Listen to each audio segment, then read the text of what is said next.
Good day everyone! Welcome back to our channel. We are the Group 6 and for today's episode, we are going to discuss the 6 education-related concepts based on the changing education paradigm. And now let's start with our first concept, which is the 2 reasons of reforming education. So first reason is economic, as it prepares students for work and to compete globally. So example, during the administration of Aquino, K-12 was implemented as to globally adapt in terms of education, as we were left behind because most of Asian countries had already K-12. Thus, working abroad, having here the profession wouldn't be the same if you work abroad, as they are more advanced than us. That's why K-12 exists in our country, Philippines, to be at the same level as other countries. So the next one is the cultural. So it prepares students to pass the cultural gene and creates cultural identity. Example, in elementary level, unlike us before, we don't have the subject of mother tongue, but today they have it. So it is to embrace our very own culture, to make students learn to love and be proud of what we have. That would be all for the first concept, and the next concept would be discussed by Miss Angeline. Thank you, Miss Atienza. So, the second concept is the public education.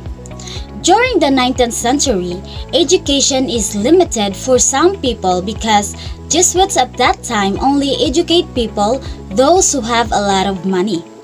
And for those people who are below average, don't have the opportunity to enter education.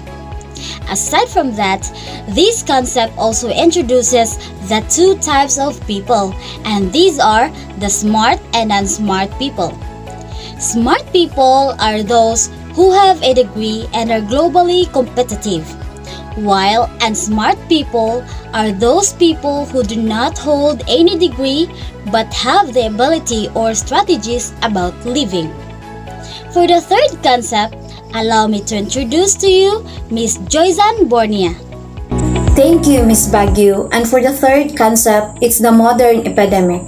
Modern epidemic is the plague of ADHD. They medicate the children to get them through education. Statistics and prescriptions for attention deficit hyperactivity disorder suggest that America is suffering from an ADHD epidemic, drugging them with Ritalin as a matter of routine. However, Robinson suggests that this cannot be an epidemic as the rates of prescriptions vary from West to East. They are much higher in the S of America, which suggests that this is a fictitious epidemic.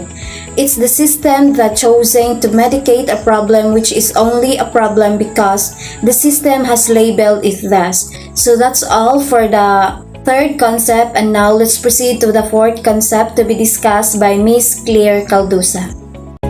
Thank you, Joyce. The fourth concept is in relation with the third, as it indicates that ADHD is not actually an epidemic. It is just that kids are medicated regularly because of the disinterest and distractions from every stimulative platform such as computers and television channels. It is not unnoticeable for many that technology has been widely used, that in some cases it was utilized abusively. According to Sir Ken Robinson's in the video, there is a relation between the increase in technology and standardized testing as factors for the increase in ADHD frequency. In order for the technology to become a factor for the development of a child, it should be integrated wisely in the curriculum. That would be all for the fourth concept. Now let's proceed to the fifth, that will be discussed by Mr. John Vincent Panuan. Thank you, Ms. Claire. The fifth concept is about aesthetic experience. Aesthetic experience is which our senses are operating at their peak when we are resonating with the excitement of the thing that we are experiencing. When we are fully alive, we are present at the current moment. Anesthetic is the exact opposite of the aesthetic experiences. It is when the educator shuts students' senses off and did in themselves what's happening. Some educators get on their children through education by anestheting them. As a future educator, we shouldn't be putting students themselves asleep. It is the educator's responsibility to wake up the what's inside of every student by creating content that is relevant and including them through participation and dialogue, and delivering materials passionately in a way that stimulate their senses and emotions, such as curiosity and amusement, to gain through discovery and learning something new. Let me call Ms. Junavie for the last concept. Thank you, Mr. Panuan, and for the last concept, the divergent thinking. Divergent thinking isn't the same as creativity but rather an essential capacity of creativity. This means that teachers should not limit students to explore and improve their skills. They should be free to express and to apply the preferred way of improving their skills. This also in line into collaboration or the collaborative learning, where students are being able to learn different ideas, skills, and knowledge in general and improving their creativity. Changing in education paradigm enables teachers and students to foresee the value of collaboration with a fair share of judgment rather than improving individually by only having independent judgment in what's been served in the plate, especially for the growth of students, not just in one line creation, but in multiple way of it. And that's all for our topic. Thank you everyone for listening.